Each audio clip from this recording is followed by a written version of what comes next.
ઉર્જાનું નામ, વ્યાપકનું નામ છે નિરપેક્ષ ઉર્જા છે અથવા સામ્ય ઉર્જા છે. સામ્ય ઉર્જા એટલે શું? તો કે બધી જગ્યાએ સમાન રીતના એ પ્રાપ્ત છે.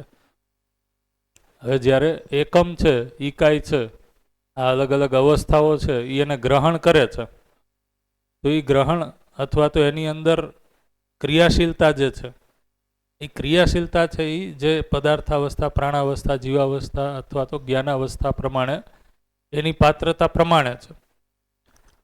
તો પાત્રતા પ્રમાણે ગહન કરી અને એ એકમનું જે એક્સપ્રેશન છે, જેમ કે પદાર્થાવસ્થાનું એક્સપ્રેશન, એ સાપેક્ષ ઉર્જા છે, તાપ, ધ્વનિ, વિદ્યુત સ્વરૂપે. પાત્રતા પ્રમાણે જે પ્રાપ્ત છે એ નિરપેક્ષ ઉર્જા છે. એ વ્યાપક છે એ બધાને સમાન રૂપના પ્રાપ્ત જ છે.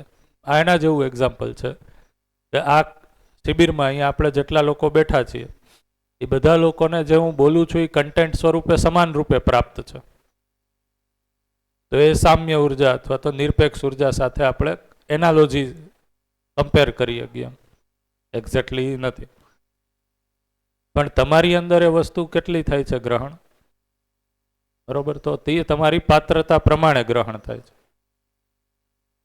તો સામ્ય ઉર્જા સ્વરૂપે કન્ટેન્ટ છે એ બધાને સમાન રૂપે પ્રાપ્ત છે, એટલે એ નિરપેક્ષ ઉર્જા. તમારી પાત્રતા અનુસાર તમે એને ગ્રહણ કરી એક્શનમાં લઈ આવો છો, એ થઈ સાપેક્ષ ઉર્જા. તો કોઈ વ્યક્તિ છે એ એક્શનમાં લઈ આવી પોતાની ઉપર પહેલાં કામ કરે છે. કોઈ વ્યક્તિ છે એ આ જ ને એક્શનમાં લઈ આવી અને પોતે પતિ પત્ની બેય કામ કરે છે. કોઈ પરિવાર આખામાં કામ કરે છે, કોઈ સમાજમાં કરે છે, કોઈ અખંડ સમાજ સાર્વભૌમ વ્યવસ્થા સુધી કરે છે. તો આ બધા માટે છે આ તો પ્રાપ્ત જ છે,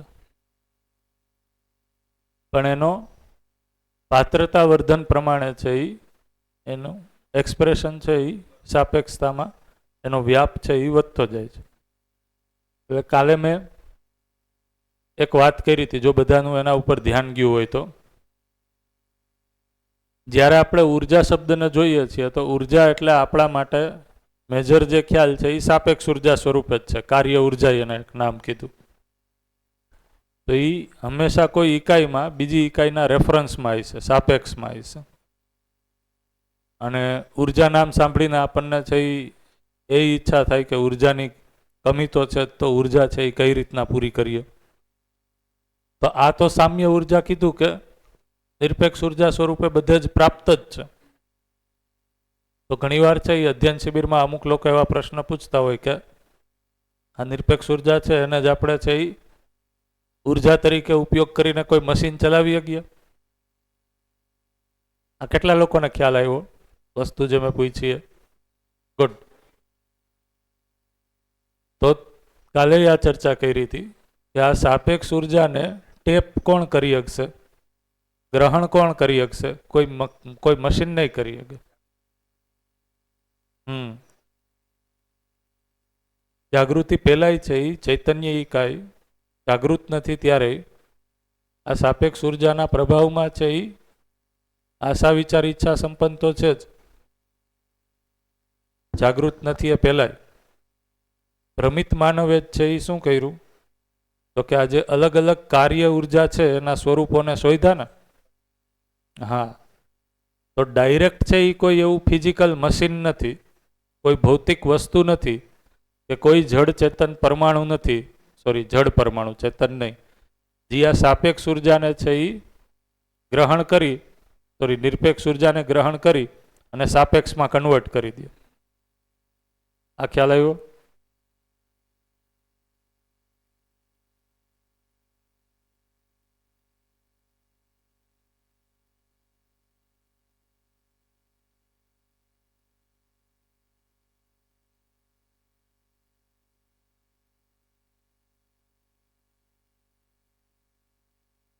રાઈટ.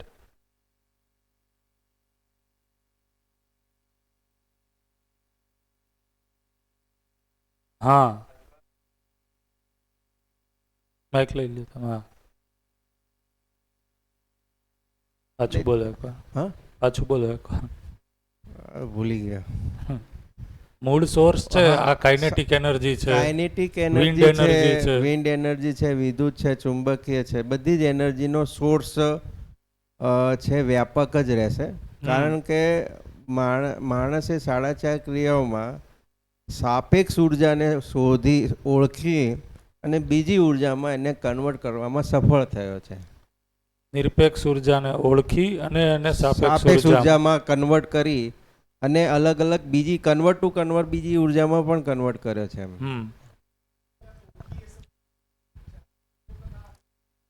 હા, સાપેક્ષને જ ઓળખે ને, કારણ કે નિરપેક્ષ ઉર્જા તો 4.5 ક્રિયાથી ઉપર જવું પડે, સાક્ષાત્કાર થાય તો જ થાય ને.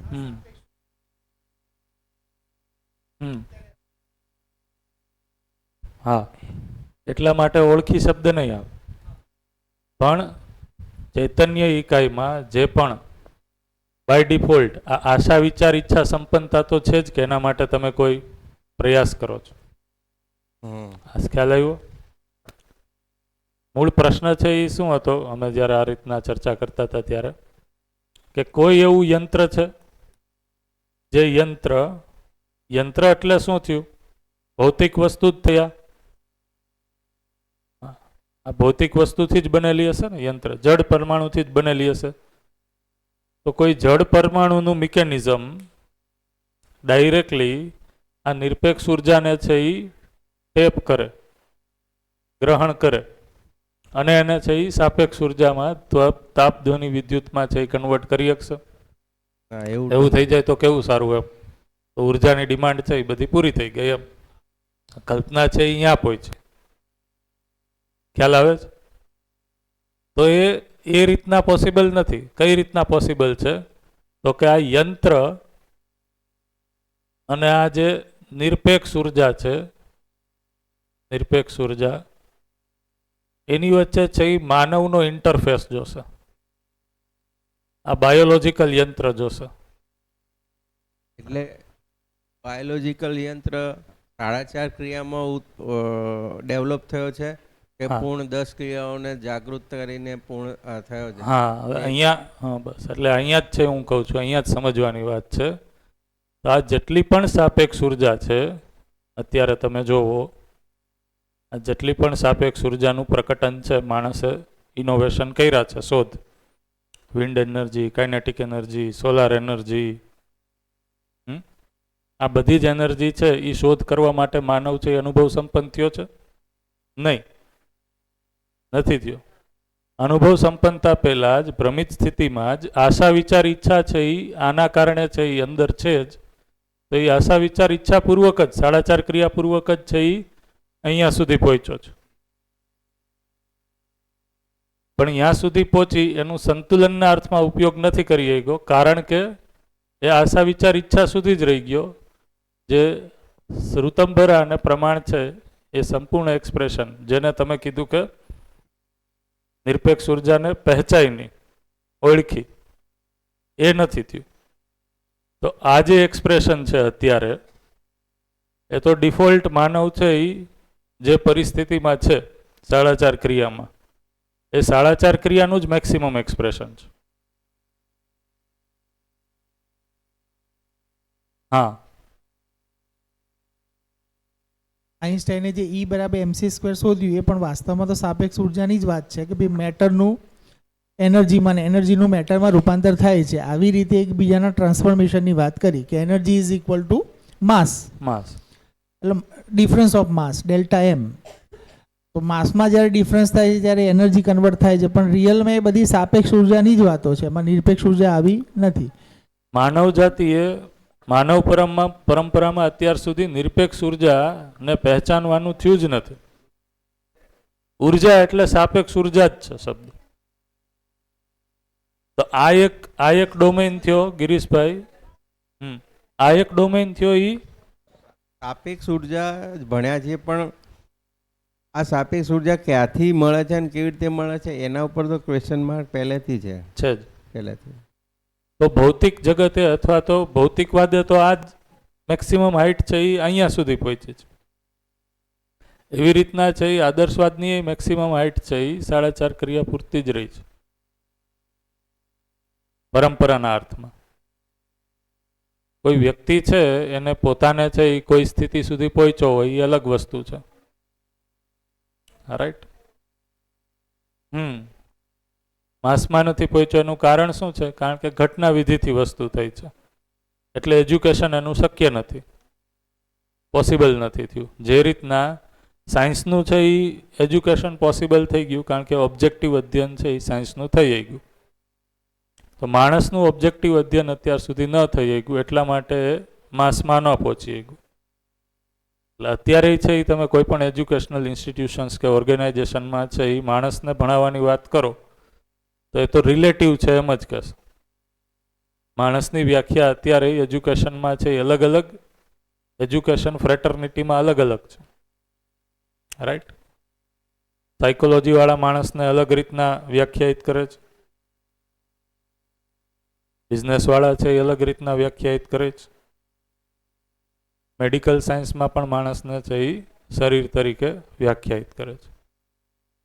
તો એનું ઉપર છે એ કોઈ ઓબ્જેક્ટિવ નિરપેક્ષ અધ્યયન છે એ પોસિબલ નથી થયું.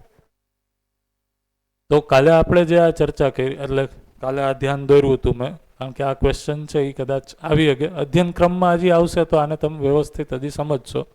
ઇન શોર્ટ છે એ નિરપેક્ષ ઉર્જા કે સાપેક્ષ ઉર્જા છે એ ડાયરેક્ટલી તમે યંત્રની મદદથી છે એ ઉર્જા નથી થતી સાપેક્ષ ઉર્જામાં.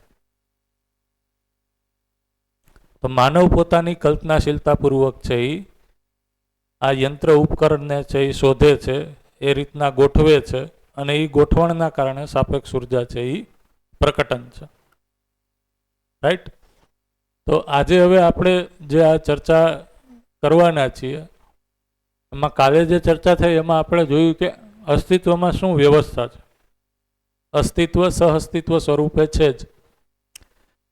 તો અસ્તિત્વને આપણે જોવાનું સ્ટાર્ટ કર્યું, અહીંયાથી સ્ટાર્ટ કર્યું. તો પહેલાં ચાલો તમારામાંથી કોઈ છે એ આખું આ જેટલું પણ કાલે આપણે સમજાતા એને સમરાઇઝ કરવાની ટ્રાય કરો છે.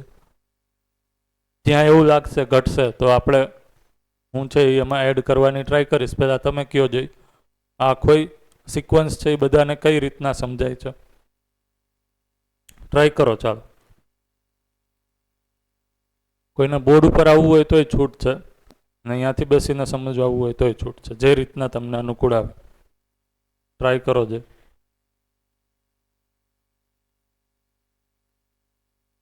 આપણા બધા મિત્રો ક્યાં આવે છે?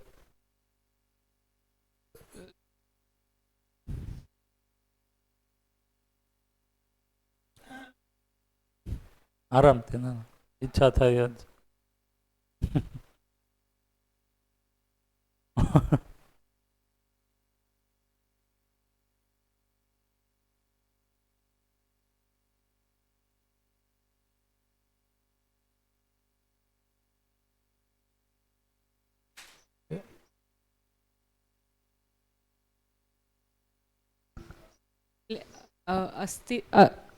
અસ્તિત્વમાં આપણે ખાલી બે વસ્તુ છે, એક એકમ ને એક ખાલી સ્થાન. હવે એકમને જોઈએ તો એક જડ અને ચૈતન્ય. હવે જડની અંદર પહેલા પદાર્થ અવસ્થા, હવે જે પદાર્થ અવસ્થામાંથી જ મોડિફાય થઈને પ્રાણ અવસ્થા બન્યું, અને પ્રાણ અવસ્થાના મોડિફિકેશનથી જીવ અવસ્થાનું શરીર અને માનવ અવસ્થાનું શરીર બન્યું. હવે જે ચૈતન્ય છે ત્યાં એટલે ચૈતન્ય એકા એટલે કે જીવ પરમાણુ, અને એમાં જીવન પરમાણુ એમાં જે જીવ અવસ્થા છે એટલે એમાં જીવવાની આશા બની રહે, અને જે જીવાવસ્થાના શરીર અને ચૈતન્યના સહઅસ્તિત્વથી જીવાવસ્થા છે. જીવાવસ્થા એના કારણે છે એ જીવવાની આશા સાથે. હા, જીવવાની આશા સાથે છે. અને જે માનવ શરીર અને જે ચૈતન્ય શું કહીએ ચૈતન્ય એકાઈ, હા ચૈતન્ય એકાઈ, એ બંને સહઅસ્તિત્વમાં છે. તો એમાં સુખપૂર્વક જીવવાની આશા છે. તો હવે જે અત્યાર સુધી આપણે કહેતા હતા કે પ્રાણાવસ્થામાં પણ જીવન છે. તો એ વસ્તુનો તો છેદ ઉડી જાય. આ ખ્યાલ આવે? વનસ્પતિમાં પણ જીવન છે એમ આપણે જ્યારે કહીએ છીએ તો વનસ્પતિમાં જીવન છે. વનસ્પતિમાં શું થાય છે તો તે શ્વસન અને પ્રશ્વસન જ થાય છે. એને આપણે કહીએ કે પહેચાનના અને નિર્વાહ કરના, ઓળખવું અને નિભાવ કરવો, આ બે જ વસ્તુ થાય છે. એની અંદર જીવન એટલે ક્યારે આપણે કહીએ છીએ જીવન છે? જીવનની અભિવ્યક્તિ સ્વરૂપે મિનિમમ એની અંદર આશાશીલતા છે, કલ્પનાશીલતા નહીં, જે જીવાવસ્થાના જીવોમાં જોવા મળે છે. એ હશે તો આપણે જીવન કહેશું. એટલે કે એની અંદર જીવવાની આશા છે. તો વનસ્પતિમાં એવું જોવા મળે છે? બોલ. જીવવાની આશા. તો હવે જીવસૃષ્ટિ લઈ લઈએ. તો જીવસૃષ્ટિમાં કેટલાક કીટકો ને અને જે સસ્તનવર્ગી પ્રાણીઓ છે એ બંને વચ્ચે પણ ડિફરન્ટ રહેશે ને પાછો. યસ. કારણ કે એને આપણે જ્યારે વિકાસક્રમ વિકાસ જાગૃતિક્રમ જાગૃતિ જે આજે જોવાના જ છીએ આપણે, ત્યારે જોશું ત્યારે આજે આખી ડિફરન્સ શું શું છે એને જોશું. તો છે જ ડિફરન્સ છે જ. તો ડિફરન્સનો કોમન આધાર શું છે? તો ચૈતન્ય પરમાણુ છે એ એવા શરીરની સાથે જ સહઅસ્તિત્વમાં આવે છે જેની અંદર સમૃદ્ધ બ્રેઇન છે, સમૃદ્ધ મેધસ, ડેવલપ્ડ બ્રેઇન છે, એની સાથે એ કમ્બાઈન થઈ શકે છે. તો આ વ્યવસ્થા અંતર્ગત જેની અંદર સમૃદ્ધ બ્રેઇન નથી એવા જીવો પણ છે, જેમ કે માખી મચ્છર છે, કોકરોચ છે. 12th સાયન્સમાં ભણ્યા હશો તમે, કોકરોચનું બ્રેઇન આવે ભણવામાં, ઉંદરનું આવે, પણ એ સમૃદ્ધ મેધસ નથી. તો જેની અંદર સમૃદ્ધ બ્રેઇન છે, મેધસ છે, એવા શરીરને, એવા શરીર સાથે જીવન પરમાણુ, ચૈતન્ય પરમાણુ છે એ આપોઆપ તદાકાર થાય છે. ત્યારે એ શરીર છે એ ચાલિત થાય છે, ચલે છે. રાઈટ? તેને આપણે એમાં છે એ પાછી ચર્ચા કરશું. બરોબર છે. ગુડ. બીજું કાંઈ એમાં?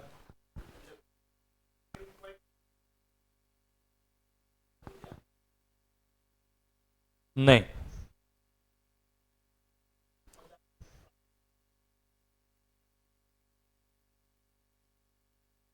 નહીં, એને આપણે વ્યવસ્થિત કહીએ ને પ્રભુ દાદા, તો એને એ રીતના કહીએ ગાય કે જે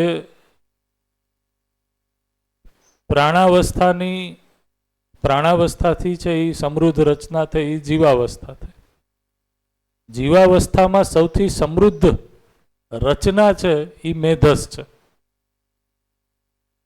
બ્રેઇન છે એ કોઈ એક પરમાણુ નથી. જીવન છે, વિકાસ છે, એ એક પરમાણુ છે, એક જ પરમાણુ, ગઠનપૂર્ણ પરમાણુ. પણ બ્રેઇન છે એ કોઈ પરમાણુ નથી. તો એ આખી રચના છે. તો રચનાની સમૃદ્ધિ એટલે કે રચનાની પરાકાષ્ઠા સૌથી સમૃદ્ધ એ બ્રેઇન. પરમાણુની સમૃદ્ધિ એ ગઠનપૂર્ણ વિકાસ. આમાં એમ કહી શકાય કે પદાર્થ અવસ્થા છે એ વ્યાપકમાં હોવાથી ક્રિયાશીલ છે, અને પ્રાણ અવસ્થા છે ક્રિયાશીલ છે અને પાછું સ્પંદનશીલ પણ એટલે શ્વસન કરે છે. અને જીવ અવસ્થા છે એ શ્વસન, સ્પંદન અને જીવવાની એક આશા છે એ રહેવા માત્રથી આ સત્તામાં. રાઈટ. અને માનવ એ જ્યારે માનવનું બ્રેન ડેવલપ થાય ત્યારે જ એ ચૈતન્ય સાથે સહઅસ્તિત્વમાં આવે છે, એ સિવાય નહીં, એ સિવાય નહીં. અને ત્યારે જ એ સુખપૂર્વક જીવવાની આશા સાથે રહે છે, એ વ્યાપકમાં હોવાના કારણે, બાકી નહીં. બાકી અને વ્યાપકમાં રહેવાનું તો છે જ, એનાથી મુક્ત થવાનો કોઈ સ્કોપ નથી. એટલે તમે જો માનવ શરીરના વિકાસના તબક્કાને છે એ મેડિકલ સાયન્સમાં ભણે છે, તેમાં કહે છે કે લગભગ 4.5 થી 5 મહિનાની વચ્ચે છે એ શરીરમાં બ્રેઇનનો વિકાસ એટલો થઈ જાય છે કે હવે પછી જીવન છે એ એની સાથે તદાકાર થઈ જીવન ત્યારે જ આવે છે. હા ત્યારે જીવન છે એ એમાં આવે છે, સહઅસ્તિત્વ એનું થાય છે. ત્યાં સુધી છે એ મેડિકલ સાયન્સ એવું કહે છે કે તમે એબોર્શન કરાવી શકો છો, કારણ કે એમાં છે એ કોઈ જીવન નથી. જીવન નથી. તો ઓમ તો છે એ મેડિકલ સાયન્સ જીવનને નથી માનતું, પણ જે એક્સપ્રેશન છે એ એક્સપ્રેશનના આધારે એમ કહે છે, તો એ બ્રેઇનના આધારે ડેવલપ કરે છે. કારણ કે જ્યારે જીવન છે એ બ્રેઇનની સાથે કમ્યુનિકેશનમાં આવે અને સમગ્ર શરીરમાં તદાકાર થાય, ત્યારે બ્રેઇનના જે જીવંતતા છે એની ઇમ્પ્રિન્ટ છે એ અલગ જોવા મળે છે. એ પહેલાં છે એ અલગ જોવા મળે છે, એના પ્રભાવ હોય. ત્યારે ગર્ભમાં 2 બ્રેન ડેવલપ થાય અચાનક, 2 બ્રેન, તો 2 જીવન કનેક્ટ થશે. એક જ શરીર એક છે તો એક જ થશે. તો પેલા વિડીયો બતાવ્યો હતો હમ. એ પંજાબના એક શીખ ભાઈનો, તો એ એક હાથથી ડ્રાઇવિંગ કરે છે. એટલે બે બોડી છે આખા એમ કયો છો? બોડી એક છે, બ્રેન 2 છે. હમ. તો 2 જીવન અંદર ડેવલપ થશે એક શરીરમાં. શરીર ચલાવવા વાળું એક જ છે એટલે એક જ થશે. જો. કારણ કે 2 જીવન હશે તો એ કેવી રીતના? નહીં, જીવન 2 જ હોય. એનું કારણ એવું છે, એમ હું સમજાવું તમે એટલે અમે વિડીયો જોયેલો છે એટલે થોડો અંદાજ લગાડું છું.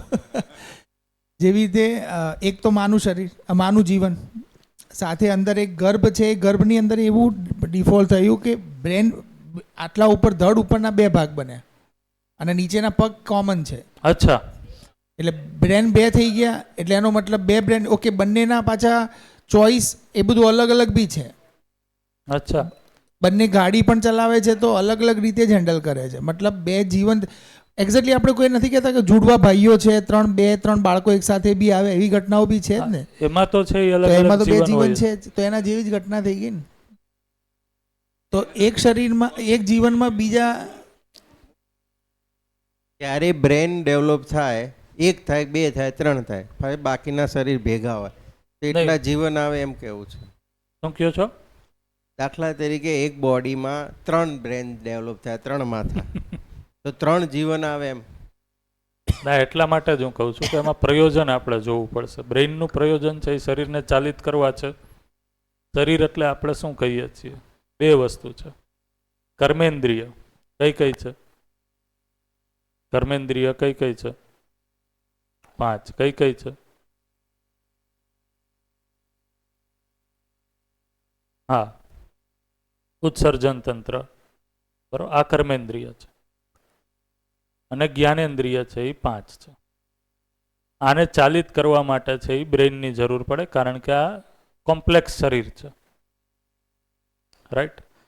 તો બ્રેઇન છે એની સાથે જીવન તદાકાર થશે.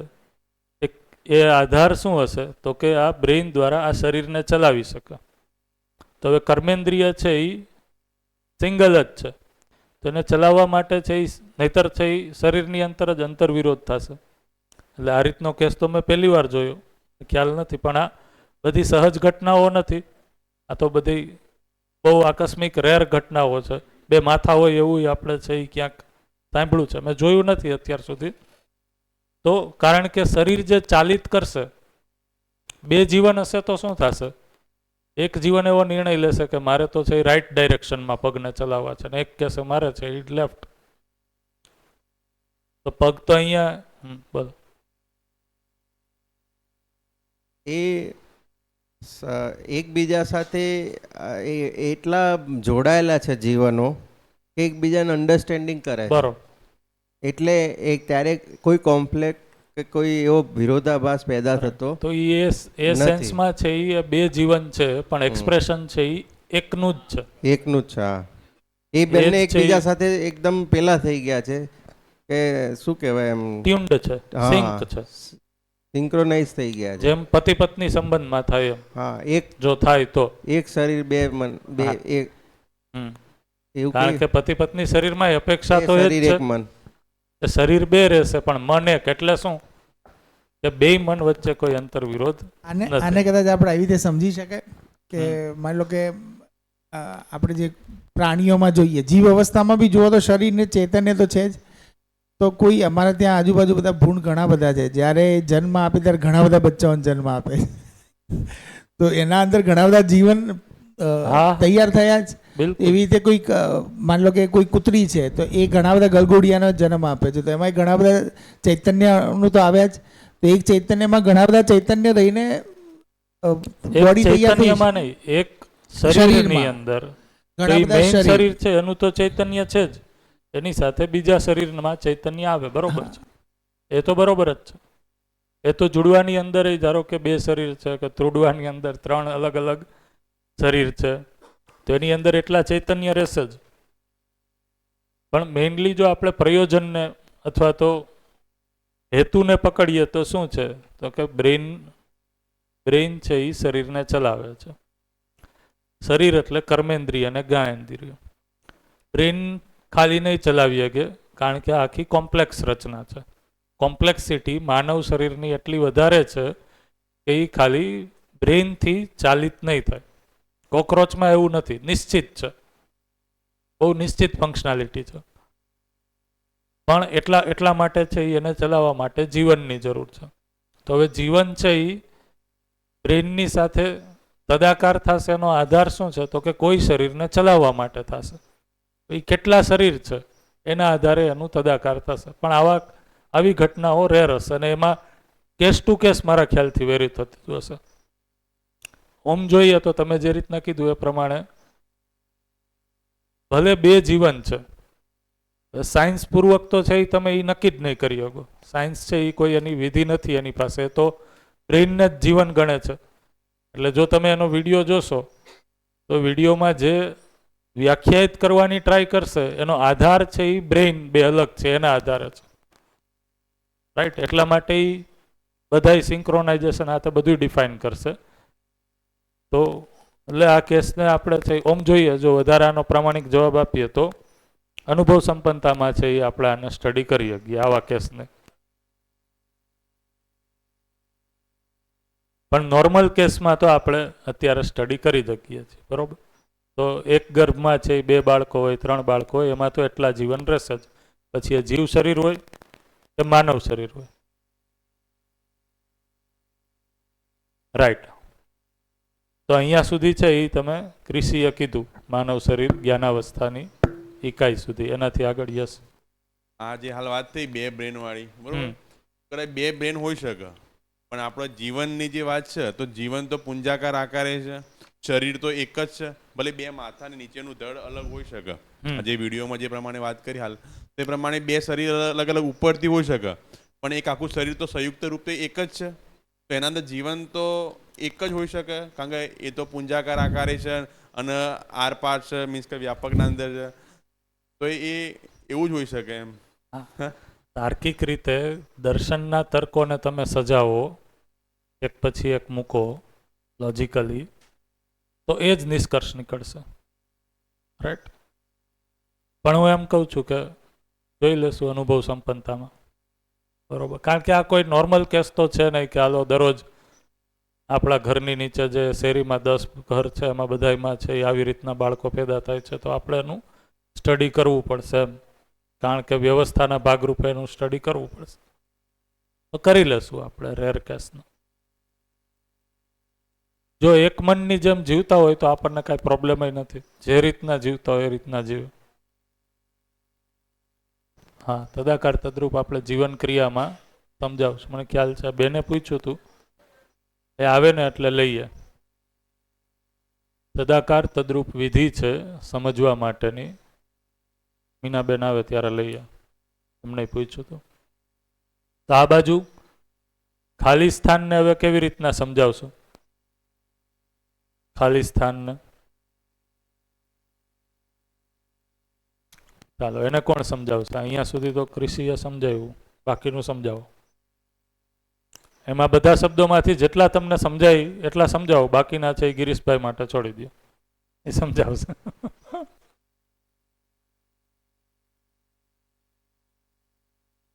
એમાંય બાકી રહેશે એ આપણે લઈ લેશું. ચાલો, કોણ ટ્રાય કરશે? જે લોકો હમણાં લેટ આવ્યા એ લોકોને ખાલી સૂચના રહીએ, કાલનું આજે હતું આખું વર્ક એને છે એ અમે રિવાઇઝ કરતા હતા. તો એમાં અહીંયા જ્ઞાનાવસ્થાના શરીર સુધીની આખી યાત્રા ઋષિએ કીધી અને એના પછી છે એ હવે વ્યાપક આ બાજુ ખાલી સ્થાન છે એને સમજવાની વાત છે. તો તમારામાંથી કોઈ સમજાવે પછી આજે આપણે છે એ આ પરમાણુમાં વ્યવસ્થાનું સ્વરૂપ છે એ સમજવાનું છે. બધા લોકો જ્યારે આપણે કન્ટેન્ટ સમજીએ છીએ, આ સૂચના છે એ સૂચનાને જીવવામાં છે એ મને કઈ રીતના ઉપયોગી થઈ શકે છે એ દ્રષ્ટિકોણથી એ એનાલિસિસ કર્યા રાખે. આ જીવવાથી, આ સમજવાથી મારા રોજિંદા જીવનમાં શું પ્રેરણા મળે છે, શું ચાલક બળ મળે છે, શું ક્લિયરિટી આવે છે એને પણ જોયા રાખે. રાઈટ? તો એકવાર વ્યાપક છે એના ઉપર કોઈ પ્રકાશ પાડે પછી છે એ કઈ રીતના પ્રેરણા એનાથી પ્રાપ્ત છે એને આપણે જોઈએ. આવો બેન, સ્વાગત છે. આજે તમે આવ્યા છો. પહેલા દિવસે યાદ કર્યા હતા મેં તમને. બોલો, ચાલો કોઈ નવું વ્યક્તિ બોલે આજે.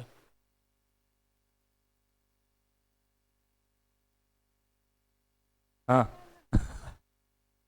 લ્યો રાવલબેન, લ્યો પાછળ. આશા, વિચાર, ઈચ્છા પૂર્વક આશા તમે કરો અભિવ્યક્ત.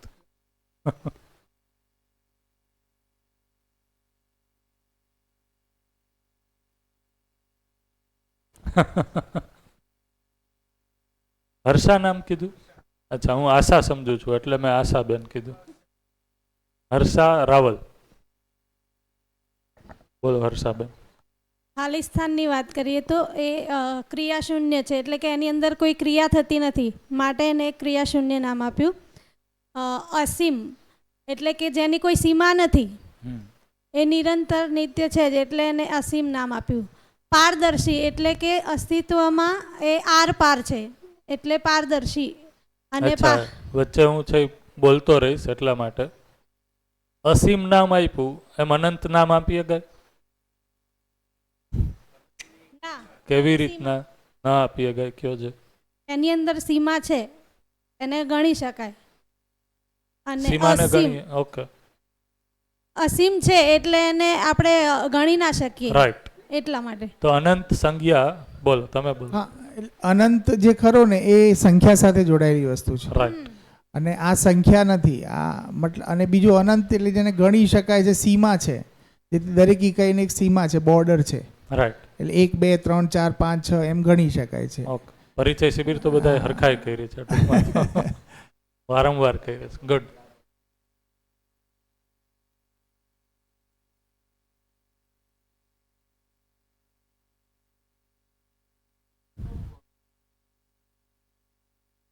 હા, એટલા માટે જ પૂછ્યું મેં. જો તમે લોકો નોટ કરશો, ખૂબ સરસ. જો કોઈ પણ, હા એક જ મિનિટ, કોઈ પણ પ્રસ્તાવ અહીંયા બોર્ડ ઉપર હું રાખું છું તો એ પૂરી રીતના છે એ જ દિવસે ડિસ્કસ નથી થતો. તો તમને એવું ન થાય કે સવારે આવીને ટાઈમપાસ આપણે કરીએ છીએ, હવે એમાં નવા ડિસ્કશન એડ કરીએ છીએ. બરોબર? તો એ કારણ કે વસ્તુ એકારે, જેમ કે કાલે જીવન પરમાણુ પૂછ્યું ભાવેશભાઈ, તો લખી તો નાખ્યું પણ એનું બધું જ એક્સપ્રેશન છે એ કાલે આપી દીધું હોત. તો આ બધી વસ્તુ એવી છે જે થોડીક તાત્વિક છે. દર્શનનો તાત્વિક ભાગ અત્યારે આપણે ડિસ્કસ કરીએ છીએ, વ્યવહારિક ભાગ નથી. તાત્વિક ભાગ વધારે આવી જાય તો એનો ઓવરડોઝ થઈ જાય, એમને થઈ જતો ઘણીવાર. એટલે હવે થોડીક ક્રમમાં જાય છે. તો બરોબર છે. કોણ સમજાવશે આ અનંત અને અસીમ વચ્ચે ડિફરન્સ? લાગે છે તો સરખું જ. તમારું નામ શું મને યાદ રહી જાય? શ્રવણભાઈ. ઓકે, બોલો ધવલભાઈ. હા ના, કયો તમે કયો. હા, તો અનંત અને એકમ કે એકાઈ, તો એકાઈની કોઈ સીમા છે. ધારો કે કોઈ વસ્તુ છે, ધારો કે આ જે માઇકની વાત કરો તો આ માઇકની કોઈ નિશ્ચિત સીમા છે, એના કારણે આપણે એની એક વસ્તુ કહી શકીએ છીએ. આવા ઘણા બધા માઇક હોઈ શકે, 1 2 3 4 5, ભલે અનંત ડિફાઇન્ડ આપણે જેટલા પણ ગણી શકીએ. મીન્સ કે તારા છે કે કોઈ, બરોબર? તો તારા કેટલા છે આપણે ગણી શકતા નથી, પણ એવું કહી શકીએ કે એક તારાની એક નિશ્ચિત બોર્ડર છે, સીમા છે. રાઈટ. જ્યારે વ્યાપકને આપણે કહીએ છીએ કે ભાઈ અસીમ છે, કે જેની કોઈ સીમા જ નથી, એટલે મીન્સ કે એ બધા જ છે. એવી કોઈ જગ્યા નથી, આપણે વાત કરીએ અહીંયા કે એવી કોઈ જગ્યા નથી કે જ્યાં વ્યાપક નથી. રાઈટ. વસ્તુ ના હોઈ શકે એવી જગ્યા હોઈ શકે, પણ વ્યાપક તો હરેક જગ્યાએ છે. રાઈટ. એટલા માટે એને અસીમ કીધું છે. બરોબર છે. બોલો શ્રવણભાઈ. સીમા નથી. માઇક આપો, ત્યાં એક આપો. રેર લોકો બોલતા હોય ત્યારે માઇક આપી દેવું તમારે, અવાજ કેપ્ચર થઈ જાય. અસીમ એટલે આપણે આમ કોઈ જમીન કે ખેતરના સંદર્ભમાં આપણે ખાલી કલ્પના કરીએ કે ભાઈ કોઈ ખેતરનો કોઈ છેડો છે, વાડ છે, પણ એ વાડ નથી, એના કરતાં દૂર છે એમ કરતાં વિશાળતાના અંદરમાં આપણે સીમા, જેની કોઈ સીમા જ નથી. દાખલા તરીકે આપણે ભારત દેશની સીમા કરીએ તો એના કરતાં બીજા બધા દેશો લઈને આખી પૃથ્વીના સંદર્ભમાં આપણે લઈએ, એને આપણે અસીમ કહી શકીએ. બરોબર છે. તો એની કોઈ સીમા જ નહીં, અનંત સુધી. રાઈટ. એ જે છે સીમા નથી લાગતી આપણને, જમીનનો કોઈ છેડો નથી લાગતો, એ તો ભ્રમ છે. જો એ જમીનથી આપણે ઊંચા ઉડીએ ડ્રોનમાં બેસીને અને જોઈએ તો એની સીમાય દેખાય છે. તો આ તો એક પ્રકારનો છે, એ શું છે તો કે ઇલ્યુઝન છે. પણ આપણે યુઝ કેના માટે કરીએ છીએ જનરલી અસીમ? તો કે જેની છે એ સીમા નથી, એટલે કે એને કોઈ બાઉન્ડ્રી નથી જ્યાંથી હું એને બીજું એકમ તરીકે ગણવાનું સ્ટાર્ટ કરું. હું જ્યાં પણ જઈને ઊભો રહું છું, હજી એ આગળ ચાલુ જ છે. તો એકમના રેફરન્સમાં આપણે અનંત શબ્દનો ઉપયોગ કરીએ છીએ.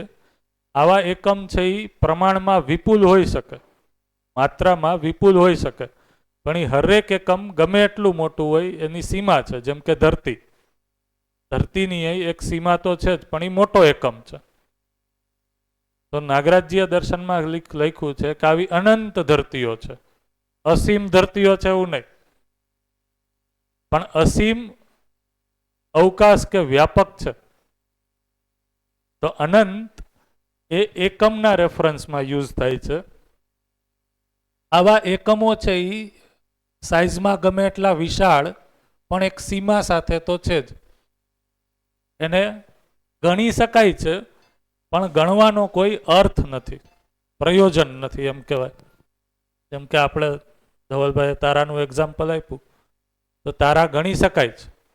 આપણે છોકરાઓને કામે લગાડતા હોય નાના હોય ત્યારે કે ચાલો તારા ગણી લ્યો, પણ એનાથી કોઈ પ્રયોજન નથી સરતું ગણી લેવાથી.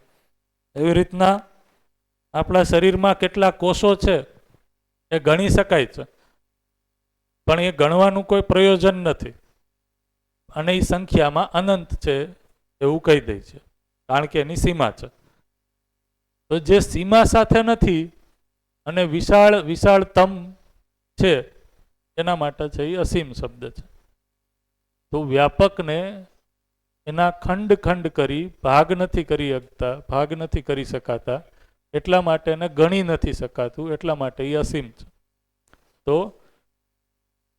આપણી પાસે અનંત શબ્દ છે એ એકમના રેફરન્સમાં, અસીમ શબ્દ છે એ એવી વાસ્તવિકતા જેનો કોઈ ભાગ વિભાગ નથી, સીમા નથી, એ રેફરન્સમાં. વેરી ગુડ, સરસ, ગુડ, સારી ચર્ચા થઈ.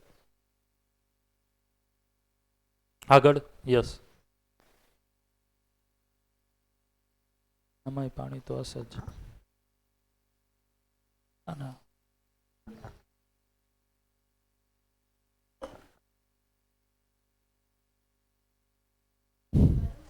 બહુ ગરમ છે, ગરમ છે એમ મિક્સ કરીએ.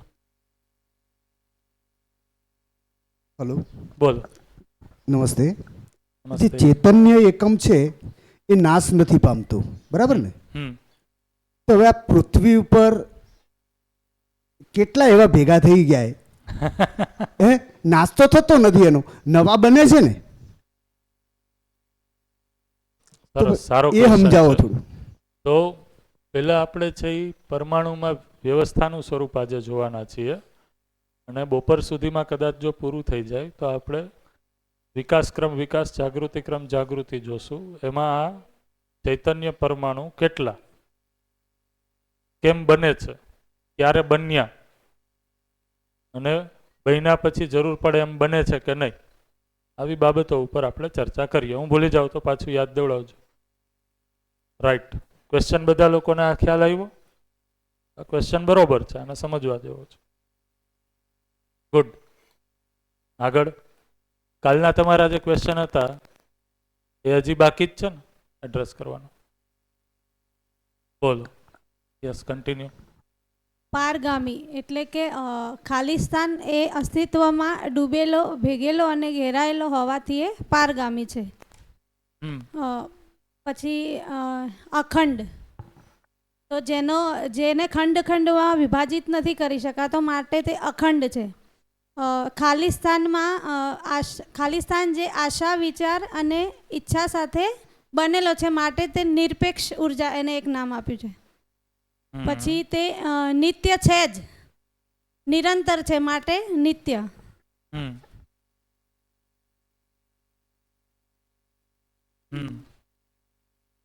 તે અવિનાશી નથી, તેનો નાશ થતો નથી માટે તેને કીધું અવિનાશી. અચ્છા, આના ઉપરથી યાદ આવ્યું તમે જે કીધું એનું, ખાલી એમાં એક માઇનર કરેક્શન. ચૈતન્ય પરમાણુનો નાશ થતો નથી એવું નથી, જડ પરમાણુનો નાશ નથી થતો. કોઈ પણ પરમાણુ છે એ નાશ નથી પામતો. એટલે કે કોઈ પણ એકમ છે મૂળમાં એ પરમાણુ જ છે. તો પરમાણુ એ હંમેશા છે જ, વ્યાપક એ હંમેશા છે જ. તો એ અર્થમાં છે એ. પણ એને આપણે જ્યાં ક્રમ જોશું એમાં ડિટેલમાં એ જોશું. બરોબર છે, બરોબર. આગળ. તેનો જન્મ થતો નથી કે તેનું મૃત્યુ પણ થતું નથી માટે એક નામ આપ્યું અજન્મા. જો તમે ધ્યાનથી જોશો તો આ જેટલા પણ શબ્દો છે એ ઓમ જોઈએ તો એકમના રેફરન્સમાં છે. કોઈ એકમ અથવા તો એકમ રચિત રચનાઓ છે એના રેફરન્સમાં છે.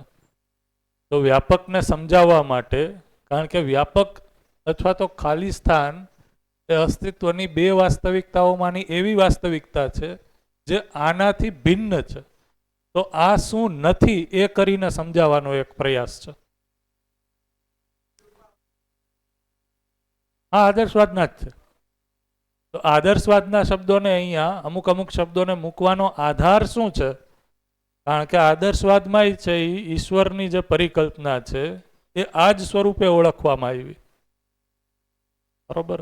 એમાં ઘણા લોકોએ છે એનું સ્વરૂપ છે એ નિરાકારે મૂક્યું, ઘણા છે એ આકાર સાથે મૂક્યું, પણ એના વિશેષણો તો છે એ આ જ જોડ્યા છે. તો એ મધ્યસ્થ દર્શન છે એ આ વિશેષણોથી કોને ઇંગિત કરે છે એ દર્શાવવા માટે આ શબ્દને યુઝ કર્યા છે. ઇન જનરલ તમે જુઓ તો દર્શનના જે શબ્દો છે એ નવા શબ્દો નથી. એ શબ્દો તો આદર્શવાદમાંથી જ ઘણા બધા શબ્દો છે. એની પરિભાષા કે વ્યાખ્યા છે એ અલગ છે. યસ, ગુડ, બરોબર છે. બેન સમજાવે છે જે શબ્દો આવી ગયા બધા કે બાકી છે? કીધું કે તેનો કોઈ આકાર નથી માટે તે નિરાકાર છે.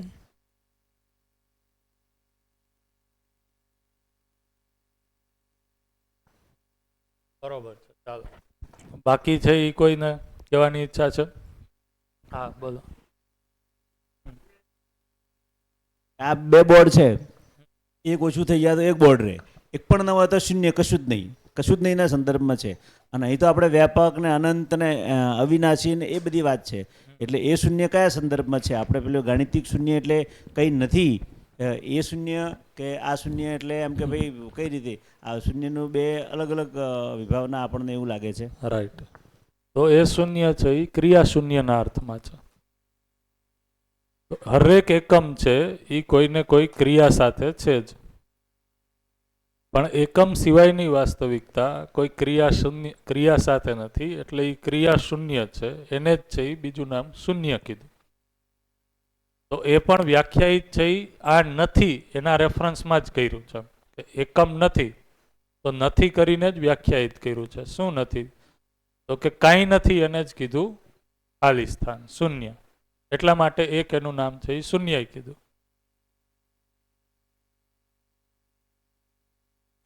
બોલો બોલો બોલો શ્રવણભાઈ.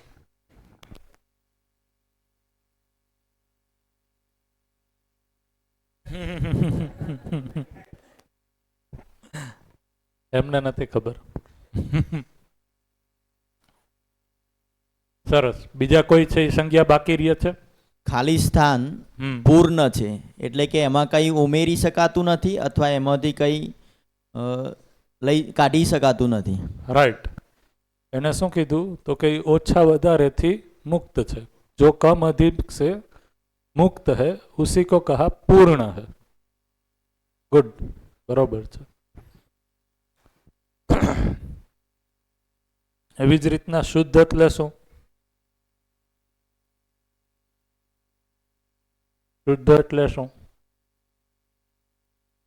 શુદ્ધ અથવા નિર્વિકાર એ જ રેફરન્સમાં શબ્દ છે. હા, તો આ ખાલી સ્થાનની અંદર તમે કોઈ પણ વસ્તુને એડ કરો, એ વસ્તુની જે પણ કેરેક્ટરિસ્ટિક છે એ ખાલી સ્થાનને પ્રભાવિત કરતી નથી, ખાલી સ્થાનમાં આવતો નથી. જે પણ કલરનો હોય અથવા તો જે પણ એનું અભિવ્યક્તિ હોય, એ અભિવ્યક્તિ છે એ ખાલી સ્થાનની અંદર આવતી નથી, સ્પેસમાં આવતી નથી. જ્યારે એ વસ્તુ ત્યાંથી દૂર થાય છે તો સ્પેસ તો જેવું છે એવું ને એવું બનેલું જ રહે છે. એટલા માટે એને કીધું એ શુદ્ધ છે, એની અંદર કોઈ વિકાર એડ કરી શકાતો નથી, એટલે એને કીધું એ નિર્વિકાર છે. તો જે વસ્તુ છે એ સંપૂર્ણ અથવા તો પૂરી રીતના છે એ વિકાર મુક્ત છે, એવી વાસ્તવિકતા એક જ કીધી, જેને કીધું ખાલી સ્થાન. તો એ વિકારથી મુક્ત છે. એટલા માટે જ એમાં રહેવાથી જીવન પરમાણુ છે એ પણ આ વિકારોથી મુક્ત થવા માંગે છે. એના પછી બુદ્ધ. બોલો જી. બુદ્ધ એટલે શું? હા, તીર્થ, સ્થિર. ઓકે, બરોબર છે. તો જે વસ્તુ પોતાનામાં નિત્ય સ્થિર છે, તો જે સ્થિર વસ્તુ છે એનો અભ્યાસ થઈ શકે એમ છે, સમજી શકાય છે. સમજી શકાય છે એનો અર્થ કે એ જ વસ્તુ છે એ બોધમાં આવવાની છે. તો જે વસ્તુનો બોધ થવાનો છે, જે બુદ્ધિમાં સ્વીકૃત થવાનું છે, એ સમજનો ભાગ, એને જ કીધું. એટલા માટે એ કીધું કે એ જ બુદ્ધ છે જે બુદ્ધિમાં બોધમાં આવવાનું છે. એ અર્થમાં છે એનું એક નામ છે એ બુદ્ધ જ કીધું. માનવ વ્યવહાર દર્શનના પહેલા પેજમાં છે એ આવશે બધી વસ્તુ. અનાદિ, જેનો કોઈ આદિ કે અંત એટલે પૂર્વ કે પર રૂપ નથી. અદ્વિતીય, એના જેવી બીજી કોઈ વસ્તુ કે વાસ્તવિકતા નથી.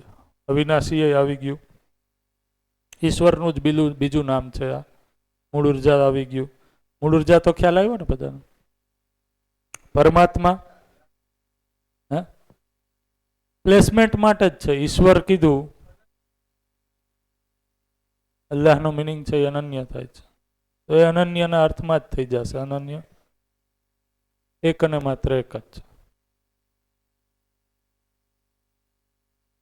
પરમાત્મા શું કામ કીધું?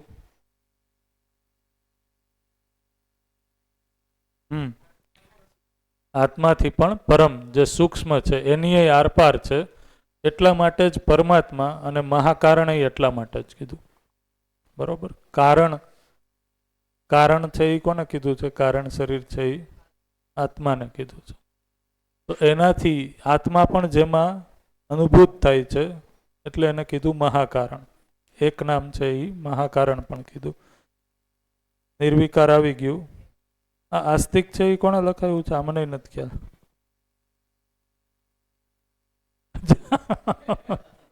મહાકાલે લખી નાખે. આસ્તિક શું કામ છે?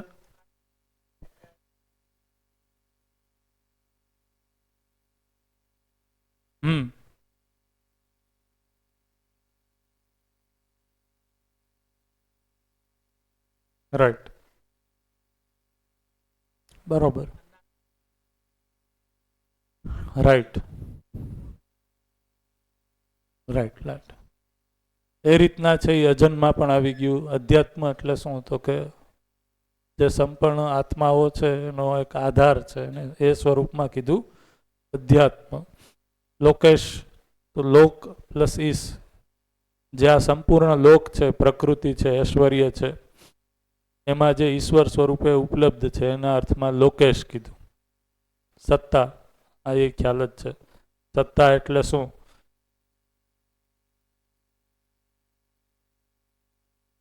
ચલતી કિસકી હે, એ અર્થમાં સત્તા. તો ચાલે છે કોનું? તો કે ગમે ત્યાં તમે જાઓ મારું નામ દેજો, મારું ચાલે છે. તો વ્યાપકનું છે એ ચાલે છે અર્થમાં એને સત્તા કીધું. એટલે એને એક શબ્દ વૈભવ પણ કીધું દર્શનમાં. પાછળ માઇક આપજો બેનને.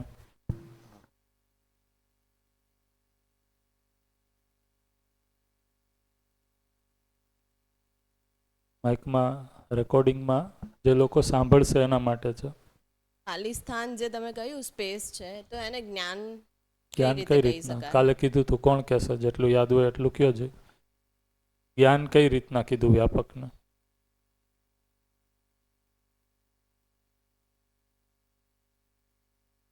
હિન્ટ આપું? કોણ ચિત્રકાર છે? આ હિન્ટ છે. ફૂલ જવાબ તમારે દેવાનો છે.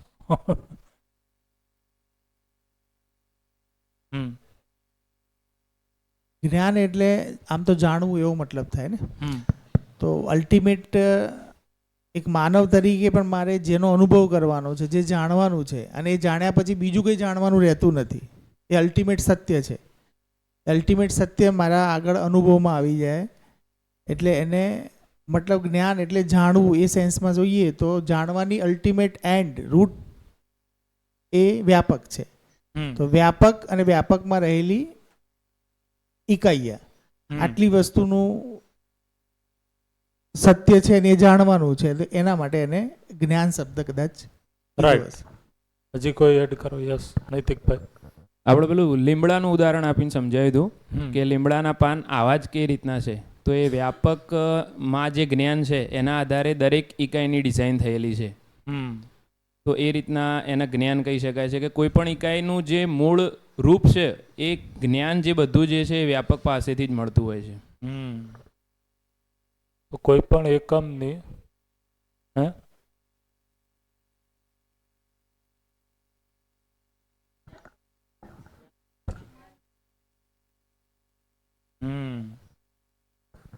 જે મારી ને તમારી વચ્ચે અત્યારે ઉપલબ્ધ છે, મારી અંદર તમારી અંદર ઉપલબ્ધ છે, આ બોર્ડની અંદર છે, બધી જ જગ્યાએ આરપાર છે, એવી કઈ વસ્તુ છે? તો કે એક કોમન વાસ્તવિકતા છે, એ વ્યાપક છે. આ વ્યાપક છે એમાં સંપૂર્ણ પ્રકૃતિ છે, એ ડૂબેલ ભીગેલ અને ઘેરાયેલ છે, અને પોતાની ક્ષમતા અનુસાર છે એ આ પ્રકૃતિ આનાથી ઉર્જિત છે. તો જ્યારે પદાર્થાવસ્થા છે એ આ વ્યાપકમાં ઉર્જિત થાય છે તો એ ઉર્જાના કારણે ક્રિયાશીલ છે. તો પરમાણુમાં મધ્યાંશમાં કોઈ એક અંશ અને એની ફરતે ઓર્બિટમાં કોઈ અંશ આવી અને ફરવા માંડે, આવું કોણ કહે છે આને? કે ભાઈ હું મધ્યમાં આવી જાઉં, બીજા ફરવા માંડે. આ જ્ઞાન ક્યાંથી ઉપલબ્ધ છે? તો આ વ્યવસ્થા સ્વરૂપ જ્ઞાન વ્યાપકની અંદર ઉપલબ્ધ હોવાથી પરમાણુ અંશની અંદર એ પ્રવૃત્તિ છે કે પરમાણુ અંશોમાંથી રેન્ડમ મોશન કરતા કોઈ એક પરમાણુ અંશ છે એ મધ્યમાં આવી જાય અને બાકીના પરમાણુ અંશો છે એ એક અથવા તો જેટલા પણ જે પ્રજાતિનો પરમાણુ હોય એ પ્રમાણે અમુક પરમાણુ અંશો છે એ સેન્ટરમાં આવી જાય અને અમુક પરમાણુ અંશો છે એની વચ્ચે ફરવા માંડે. તો પદાર્થાવસ્થામાં આ જ્ઞાન છે એ જડ પરમાણુ સ્વરૂપે ગઠનશીલતાના રૂપમાં ઉપલબ્ધ છે. એ જ રીતના છે એનાથી રચિત રચનાઓ અને પછી પ્રાણાવસ્થા. તો પ્રાણાવસ્થાની અલગ અલગ રચનાઓ કઈ રીતના છે, કોઈ ઝાડ ફૂલનો કલર ડિઝાઇન કેવી બનશે, આ ક્યાં નક્કી થાય છે? એમ પૂછો ને, કોણ નક્કી કરતું હોય છે? ક્યાં ઉપર છે એ નક્કી કરવા વાળો બેઠો હશે? તો ઉપર નહીં, અસ્તિત્વમાં જ્યાં ઇકાઈ છે ત્યાં ઇકાઈની જ આરપાર આજુબાજુ આ જ્ઞાન ઉપલબ્ધ જ છે, જે જ્ઞાનના કારણે આ ઇકાઈ છે એ આકાર લે છે. તમે જુઓ કે અમુક આ જડ પરમાણુ છે એ જડ પરમાણુ અમુક નિશ્ચિત માત્રામાં ભેગા થઈ કોષ બનાવે છે. એ કોષની અંદર શ્વસન પ્રશ્વસન આપોઆપ ચાલુ થઈ જાય છે. કોણ એની છાતી દબાવવા જાય છે કે જેથી કરીને એ એક્ટિવ થાય? પ્રશ્ન થાય ને. તો એ જે રચના બને છે એ રચનાની અંદર પૂર્ણતાની પ્યાસ હોવાના કારણે, કારણ કે એ પૂર્ણતામાં ગર્ભિત છે, પૂર્ણતામાં ઓતપ્રોત છે, એટલા માટે નેક્સ્ટ સ્ટેપ તરીકે કોષ જેમાં શ્વસન પ્રશ્વસન ચાલુ થાય છે.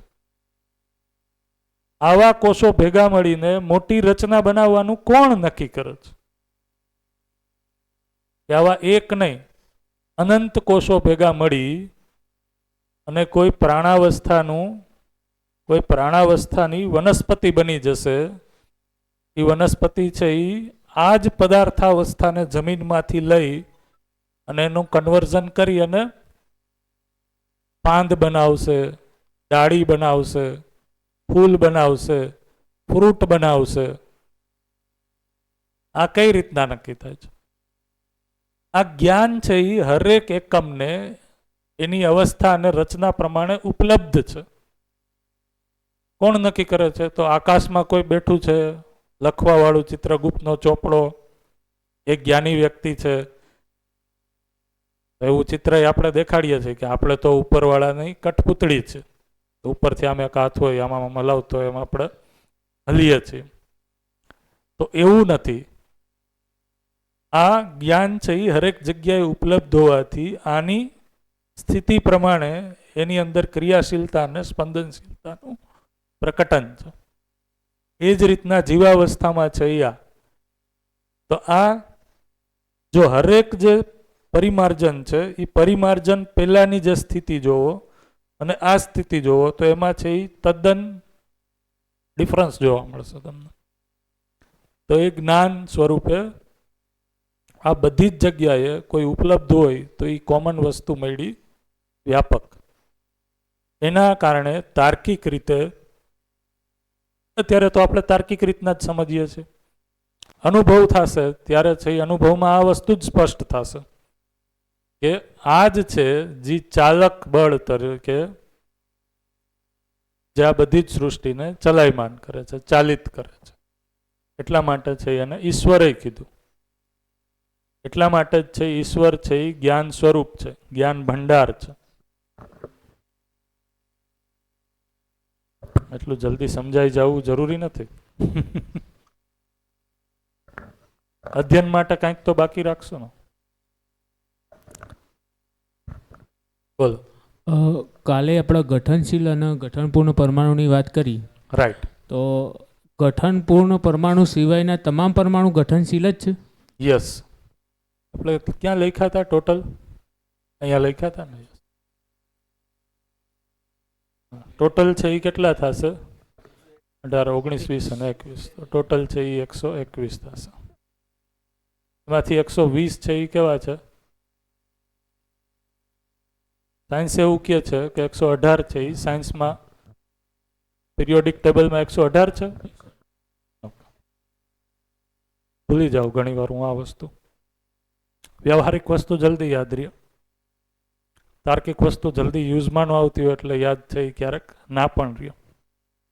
121 છે એ બધા 120 છે એ ગઠનશીલ જ છે. આજે આપણે જ જોવાના છે. બીજા કોઈ પ્રશ્ન? આ ખ્યાલ આવે છે? આ જોવાય છે? તો હમણાં હું જ્યારે વચ્ચે પૂછતો હતો, બેને સરસ ક્વેશ્ચન પૂછ્યો કે આ તમારા વ્યવહારમાં કઈ રીતના જોડાશે. આ છે એ તમારા વ્યવહારમાં કઈ રીતના જોડાશે. તો આનું વ્યવહારિક સ્વરૂપ આપણે જોઈએ તો ધ્યાન જાય છે. આ જ જે વ્યાપક છે, આ જ વ્યાપક છે એ અહીંયા ક્યાંક લખી નાખું. આ જ વ્યાપક છે એ અનુભવ સમયે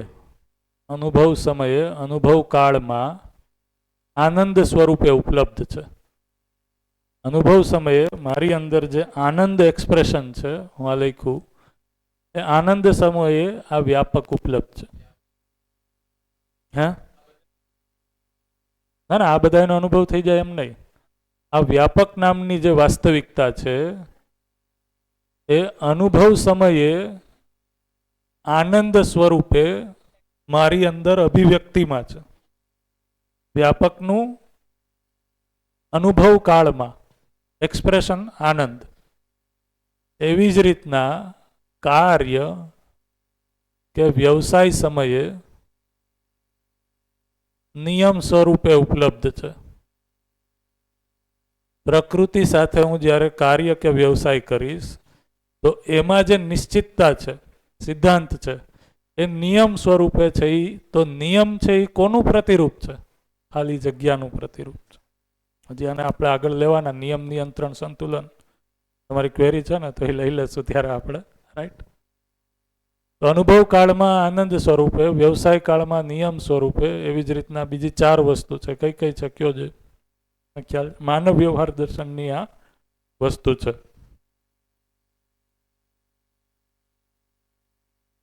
હા, પહેલા જ પેજમાં છે તમારી પાસે, બીજા પેજમાં હશે પાછળ.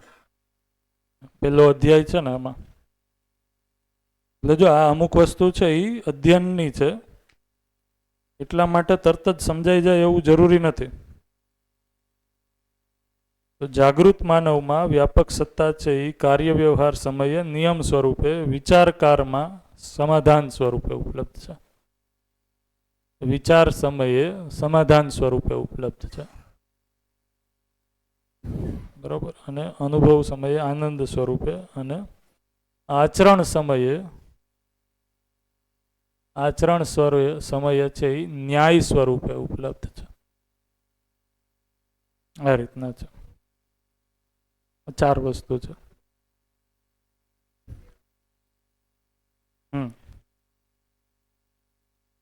આવી ગયા. હા, રાઈટ. તો જ્યારે હું ન્યાયપૂર્વક જીવું છું, કે મારી અંદર ન્યાયપૂર્વક જીવવાની પ્યાસ છે, તો એ કોની અભિવ્યક્તિ છે?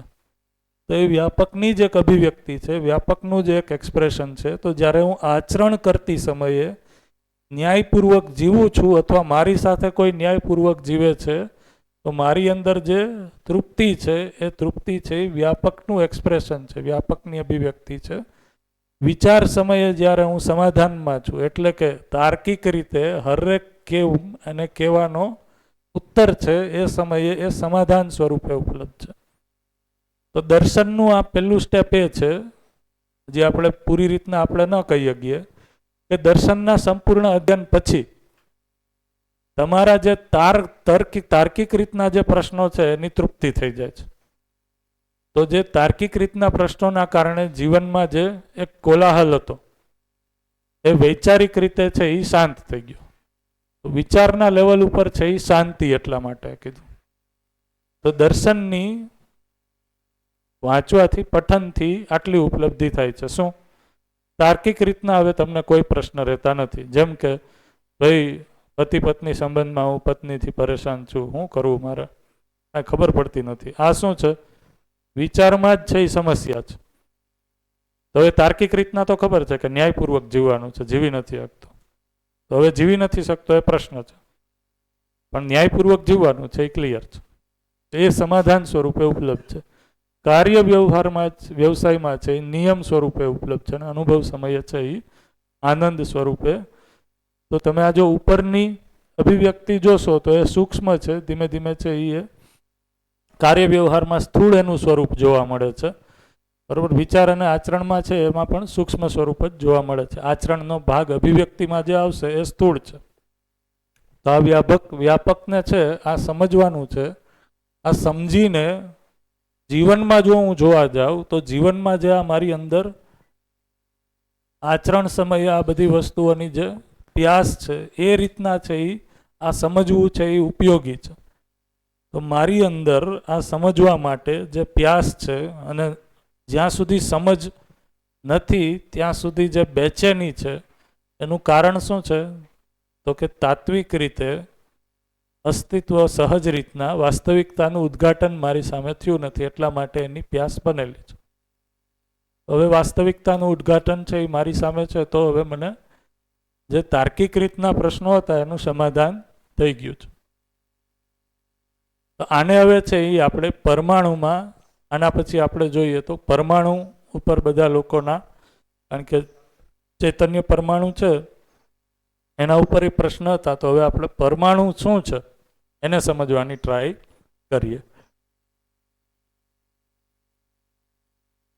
આમાં કોઈને હજી ક્વેશ્ચન હોય તો પૂછી લો. જોવો જોઈએ એકવાર.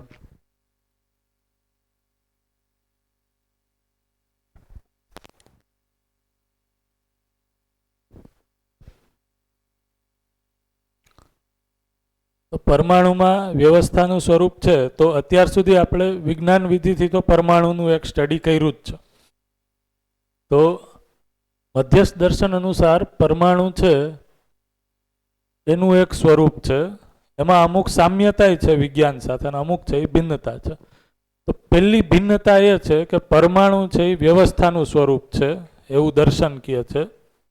વિજ્ઞાન છે એવું કહે છે કે આ છે એ અવ્યવસ્થા છે, અહીંયા જ છે એ કેઓસ છે, અંતર્દ્વંદ છે. અંતર્દ્વંદનું અભિવ્યક્તિ છે પરમાણુ છે, રાઈટ. એના કીધું કે ડાઇલેક્ટિક નેચર ઓફ એટમ એવું કહે છે. તો અહીંયા પરમાણુમાં વ્યવસ્થા છે, ત્યાંથી સ્ટાર્ટ થાય છે. તો પરમાણુ છે એ શું છે તો કે વ્યવસ્થાની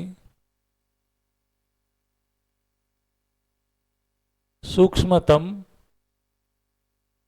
ઇકાઈ તરીકે પરમાણુ છે. પરમાણુ છે એ વ્યવસ્થાની સૂક્ષ્મતમ ઇકાઈ છે.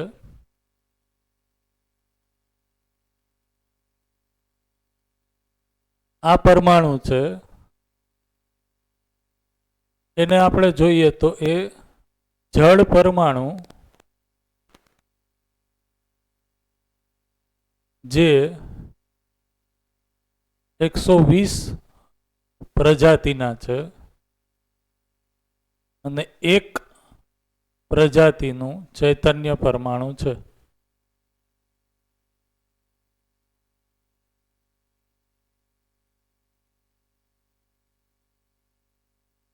જો આપણે પહેલા જળ પરમાણુ જોઈએ, આ જળ પરમાણુ છે જે 120 પ્રકારના છે, આ બધાને છે એ કીધા ગઠનશીલ પરમાણુ છે. ગઠનશીલ પરમાણુ છે. ગઠનશીલ પરમાણુ એટલે જેના ગઠનમાં પરિવર્તન થઈ શકે એવું છે, પરિવર્તન સ્વરૂપ છે. જો આની અંદર આપણે ગતિ જોઈએ તો પરમાણુની અંદર 3 પ્રકારની ગતિ જોવા મળે છે. એક છે એ ઘૂર્ણન ગતિ કીધું. ઘૂર્ણન ગતિ એટલે શું તો કે જે પરમાણુ અંશો છે એ પરમાણુ અંશો પોતાની ધરી ઉપર ફરે છે એને કીધું. તો દાખલા તરીકે આ એક ન્યુક્લિયસ છે અને આ છે એ ફરતે આ રીતના ફરે. આને હવે થોડુંક છે ધીમે ધીમે આપણે રિયાલિસ્ટિક કરીએ, બરોબર. રિયાલિસ્ટિક એટલે ચિત્રણ છે એ વધારે સટીક થાય.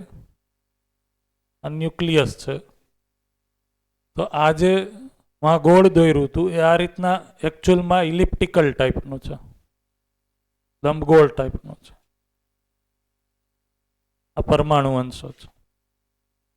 તો આ પરમાણુ અંશો પોતાની ધરી ઉપર છે એ ફરે છે. આને કઈ ગતિ કીધી? ઘૂર્ણન ગતિ. પોતાની ધરી ઉપર ફરે છે, સાથે સાથે આ પરમાણુ અંશો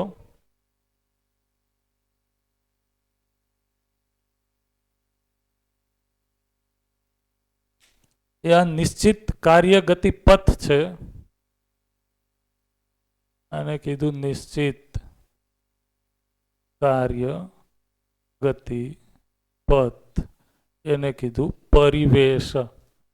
એ પરિવેશમાં પણ ફરે છે. આ જે ગતિ કીધી એને કીધી વર્તુળાત્મક ગતિ.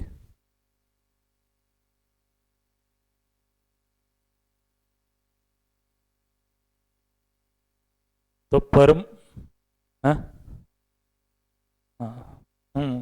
ઘૂર્ણન એટલે છે એ રોટેશન, આ રીતના પોતાની ધરી ઉપર ફરવું એને કીધું ઘૂર્ણન. તો પોતાની ધરી ઉપર ફરતા ફરતા ઇલિપ્ટિકલ શેપમાં આ રીતના ફરે છે એને શું કીધું? હા, પરિક્રમા કરે છે એને શું કીધું? વર્તુળાત્મક ગતિ. તો એ ક્યાં થાય છે? તો કે આ છે એ પરિવેશમાં થાય છે, એ પરિવેશમાં થાય છે. આ ઘૂર્ણન ગતિ છે એ ક્યાં થાય છે? આ ઘૂર્ણન ગતિ છે એ આ જે છે એના માટે દર્શનમાં શબ્દ યુઝ કર્યો મધ્યાંશ અથવા તો નાભી, અને એમાં જે અંશ છે એના માટે મધ્યાંશ, મધ્યમાં સ્થિત અંશ અથવા તો નાભિકીય અંશ કીધું.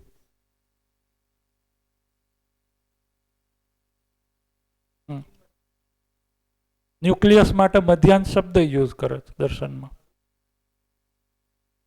અને આ આખું જે છે સંયુક્ત એના માટે છે એ મધ્યાંશ, અને એમાં જે કણ છે એને મધ્યાંશ જ કે મધ્યમાં સ્થિત અંશ એને કીધું મધ્યાંશ.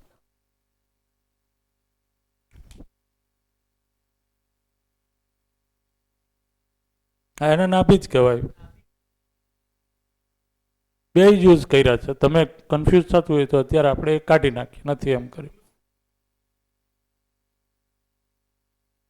હા હા, બે જ છે, બે છે.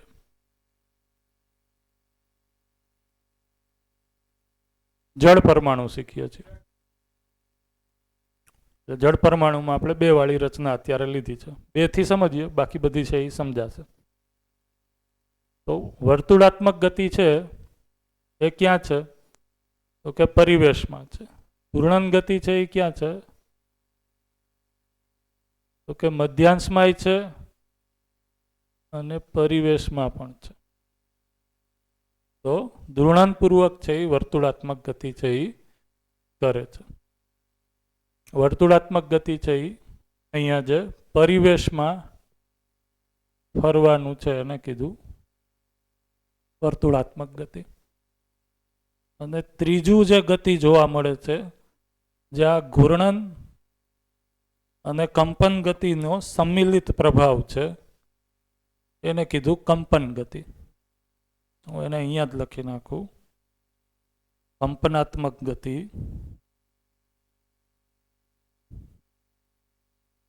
તો કંપનાત્મક ગતિ એટલે શું? તો કે કંપનાત્મક ગતિ એટલે તો કે એક તો છે એ ઘૂર્ણન થાય છે અને બીજું છે એ વર્તુળાત્મક પણ થાય છે. આ બંને ગતિનો સંયુક્ત પ્રભાવના કારણે પરમાણુ એઝ એ હોલમાં છે એ આ ગતિ જોવા મળે છે. તો અહીંયા એટલા માટે હું લખું છું કે આ પરમાણુના સ્તર પર જોવા મળે છે કંપનાત્મક ગતિ. તો એ કઈ રીતના છે? તો એનું થોડુંક ચિત્રણ છે એ અઘરું છે. અને અઘરું ઇન ધ સેન્સ કે કલ્પનામાં અમારે પણ છે એ ઘણી વાર છે શરૂઆતમાં છે એ બહુ એમાં ઘણા વેરિએશન જોવા મળતા.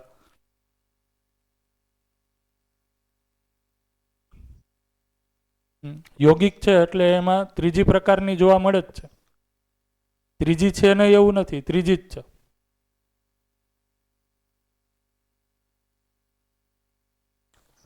લઈ લ્યો, માઇક લઈ લ્યો. ફિઝિક્સમાં 3 ગતિ કહીએ છીએ, એમાં એક રેખીય ગતિ કહીએ છીએ. તો વર્તુળાત્મક ગતિ આમ રેખીય ગતિનો જ પાર્ટ ગણાય છે, કારણ કે મૂળ એક ડિસ્ટન્સ કવર કરે છે, બરાબર. અને ઘૂર્ણન ગતિ એટલે રોટેશનલ મોશન, ચાક ગતિ કહેતા હોઈએ છીએ. જે રીતે ચાકડો, જે કુંભારનો ચાકડો જે ધરી પર ફરે, તો એવી રીતે ચાક ગતિ ઘૂર્ણન ગતિ છે. વર્તુળાત્મક ગતિ છે જે રીતે આપણા સોલાર અને અર્થની સાપેક્ષમાં જોવા જઈએ તો 24 કલાક જે થાય છે બીકોઝ ઓફ ઘૂર્ણન ગતિ. ઘૂર્ણન કે વર્તુળાત્મક? ઘૂર્ણન. 24 કલાક. ઓકે, 24 કલાક. અને 365 ડેઝ જે થાય છે સૂર્યની આજુબાજુ વર્તુળાકાર ગતિ, એ વર્તુળાત્મક ગતિ. અને કંપનાત્મક ગતિ જે ખરી ને એનું કારણ આ ઇલિપ્ટિકલ મતલબ ઘણીવાર સૂર્યની નજીક પણ જાય છે, દૂર પણ આવે છે, મતલબ એક બેલેન્સ એની સાથે સાચવી રાખવા માટે જે નજીક દૂર જેમાં વાઇબ્રેશનલ એટલે એના માટે ઉદાહરણ આપણે આપતા હોય છે લોલક, સાદું સરળ આવર્ત ગતિ, અને આપણે નોર્મલ એની સિમ્પલ જે ગતિ કહીએ છીએ ને સરળ આવર્ત ગતિ કહેવામાં આવે છે, એટલે આવર્તનીય છે. પણ એ કયા અર્થમાં છે? તો બેલેન્સ એનું એ બેલેન્સ માટે છે, મતલબ એ બેલેન્સ જનરેટ કરવા માટે જે નજીક દૂર જયા કરે છે એને આપણે પણ એ આવર્ત ગતિ કહેતા હોય છે. એટલે વાઇબ્રેશનલ મોશન જેને એટલે કે વેવ્સ પણ કહ્યા ને, તો વેવ્સ પણ કેવા છે? વાઇબ્રેશનલ મોશનમાં છે. અહીંયા કંપનાત્મક ગતિ એટલે કઈ રીતના કીધી છે? તો કે જે આ ઘૂર્ણન ગતિ થાય છે આ રીતના, અને સાથે છે એ આ રીતના છે એ વર્તુળાત્મક ગતિ થાય છે, બરોબર? રેખીય ગતિ નહીં. રેખીય ગતિ છે એ કોઈ એક ઇન્સ્ટન્સમાં કહી શકીએ આપણે, પછી વેક્ટરના હિસાબે દિશા બદલે છે, તો એ વર્તુળાત્મક ગતિ થાય છે. આ વર્તુળાત્મક ગતિ હવે આમાં થોડુંક ઇમેજિનેશન માટે છે. આવો બેન, ક્યાં ખોવાઈ ગયા હતા? આ જે ગતિ છે ત્રીજી, એને સમજવા માટે ગણિતમાં એક કન્સેપ્ટ આવે પ્લેન. ગુજરાતીમાં શું કહેવાય એનો? સમતલ. સમતલનો કન્સેપ્ટ આવે. પેલું પેડ છે એ ક્યાં ગયું? લાવો પેડ. હા, પેડ. તો આ છે એ એક સમતલ છે, બરોબર? હવે હું આને આમ બદલાવી નાખું તો આ સમતલ ચેન્જ થઈ ગયું. આમ કે આમ, આ બધા સમતલ છે એ અનંત સમતલ છે એ આ રીતના બનશે અલગ અલગ ડાયરેક્શનમાં, બરોબર?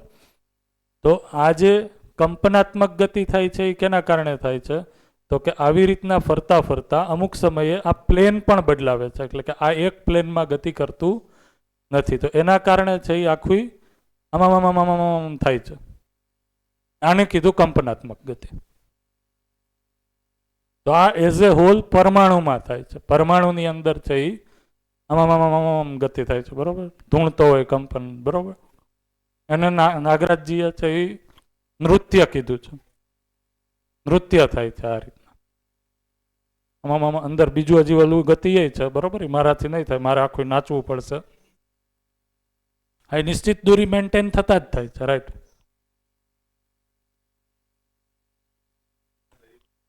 હા હા, કંપન છે એ ધરી ઉપર અને પરિવેશમાં ફરવાના કારણે જ છે.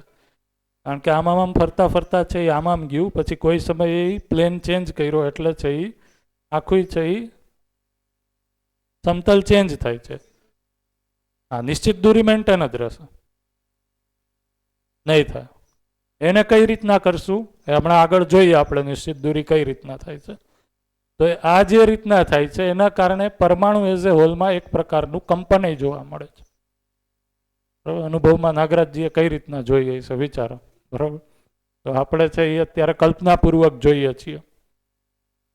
તો આ રીતના છે એ ઘૂર્ણન ગતિ, ધરી ઉપર ફરવું, વર્તુળાત્મક ગતિ, પરિવેશમાં ફરવું, અને એના સંમિલિત પ્રભાવ સ્વરૂપે આ પરમાણુ અંશ છે એ પ્લેન ચેન્જ કરે છે. એ પણ એક સ્પીડમાં છે, એના કારણે છે એ કંપન જોવા મળે છે. આ ત્રણ ગતિ છે એ પરમાણુની અંદર છે જોવા મળે છે, બરોબર? ઘૂર્ણન ગતિ છે મધ્યાંશમાં જે અંશો છે, મધ્યાંશ નાભીમાં જે અંશો છે એની અંદર છે એ ખાલી ઘૂર્ણન ગતિ જ છે, રાઈટ? એમાં છે એ બીજી કોઈ ગતિ આવશે નહીં. આની અંદર છે એ ઘૂર્ણન અને વર્તુળાત્મક ગતિ એ છે. અને એઝ એ હોલ આખા પરમાણુમાં છે એ, કારણ કે એ આખું પ્લેન ચેન્જ કરતો હોવાથી ગતિપથ છે, આ જે ગતિપથ છે, અને આ રીતના કહી શકીએ કે પ્લેન ચેન્જ કર્યું હવે નેક્સ્ટ ટાઈમ, તો એ આ રીતના આમ આવતો રહ્યો, પછી છે એ આ રીતના. તો વધારે આમાં મિક્સ ન થઈ જાય એટલે હું વધારે ડ્રો નથી કરતો, પણ આ રીતના છે એ પ્લેન ચેન્જ થાય છે. તો એ ત્રીજી ગતિ કીધી કંપનાત્મક ગતિ.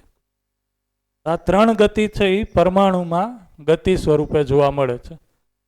આ ત્રણેય ગતિના અંતે, અને એમાં આપણે જો આ કંપનાત્મક ગતિ કહીએ તો કંપનાત્મક ગતિના અંતે આ પરમાણુ છે એ એક નિશ્ચિત ગઠનમાં, નિયંત્રણમાં, સંતુલનમાં જોવા મળે છે. તો આ જે કંપનાત્મક ગતિ છે એ સંતુલન ના અર્થમાં છે. સંતુલન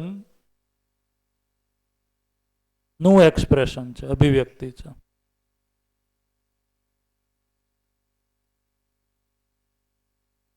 જળ પરમાણુ એના કારણે છે એ જળ પરમાણુ છે એ એક નિશ્ચિત ગઠનમાં છે એ બનેલો રહે છે. આ થઈ આ ગતિની વાત. એવી જ રીતના હવે આપણે જોઈએ તો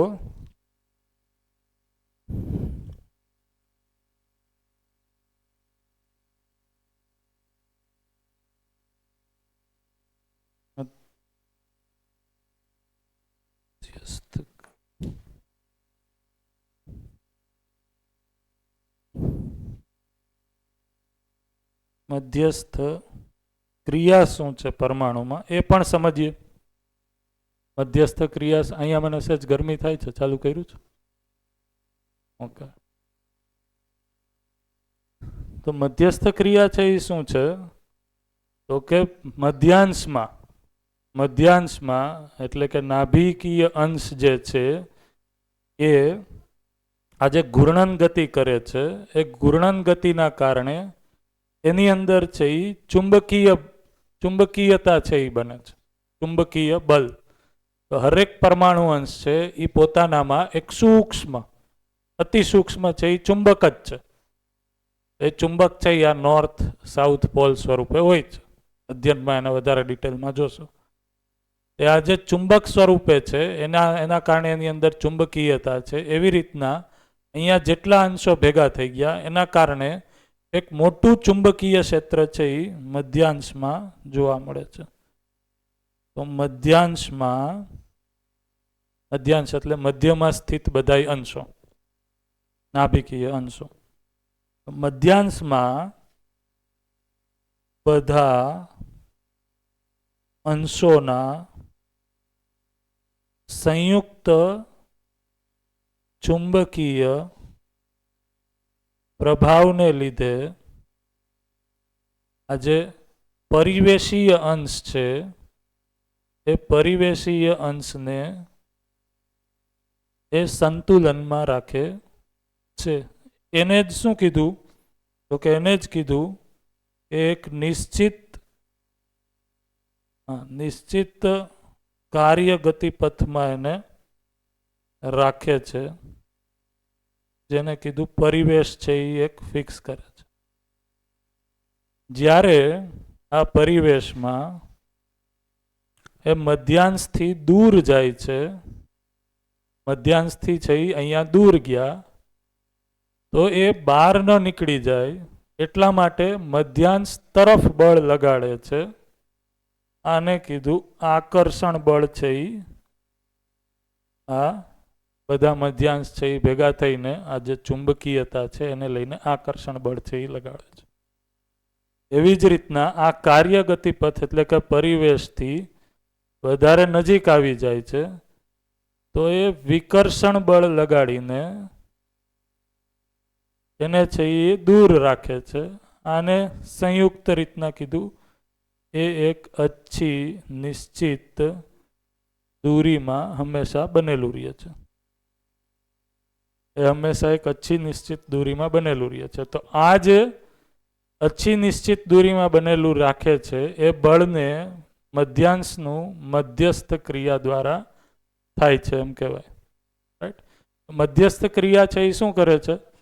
અચ્છી નિશ્ચિત દૂરીમાં છે આ જે પરમાણુ અંશો છે ઓર્બિટના એને એ રાખે છે.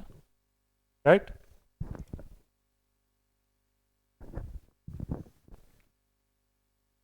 આ હું ખાઉં છું એ જેઠીમધ છે. થોડીક વારે મારે કહેવાનું છે એવું કીધું મને. થોડોક ગયડો હોય, ટેસ્ટ કરવો હોય તો છે મારી પાસે ઘણા, તમ તારા લઈ જાજો.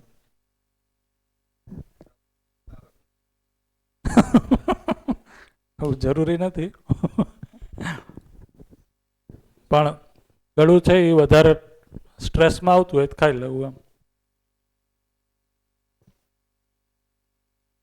અહીંયા સુધી છે એ આ ક્લિયર થાય છે, આ સમજાય છે? આ મધ્યસ્થ ક્રિયા છે એ શું કરે છે તો કે પરમાણુ અંશોમાં ઓર્બિટમાં જે અંશો છે, આને ઇંગ્લિશમાં છે એ આપણે ઓર્બિટ કીધું, થેન્ક યુ, આને પરિવેશને ઓર્બિટ કીધું, બરોબર? આને છે એ ન્યુક્લિયસ કીધું, રાઈટ?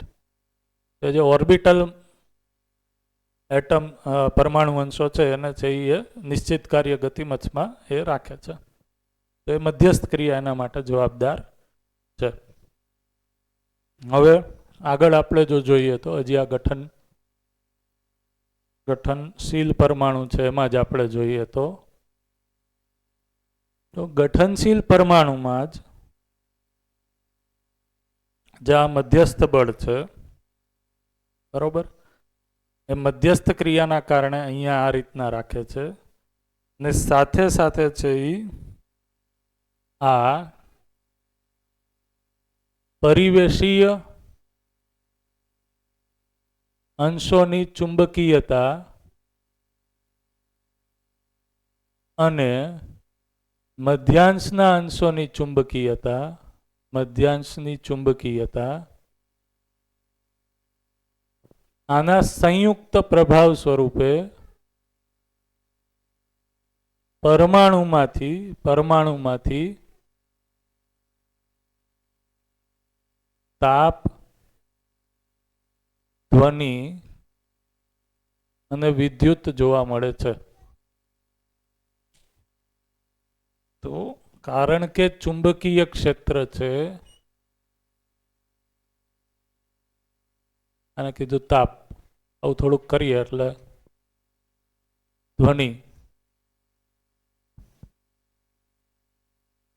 વિદ્યુત, અને કેમ કહેવાય ડ્રો કેમ કરા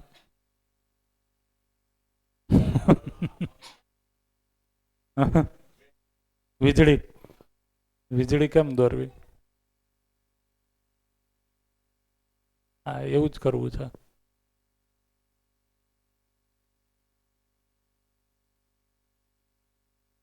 બહુ એક્ઝેક્ટ એવું ન થયું, પણ અહીંયા જોવા મળે છે, બરોબર? તો આ જે પરમાણુ છે એના એક્સપ્રેશન સ્વરૂપે આ જે છે એ તાપ, વિદ્યુત અને ધ્વનિ એ જોવા મળે છે. તો આ જે તાપ, વિદ્યુત અને ધ્વનિ છે, હા,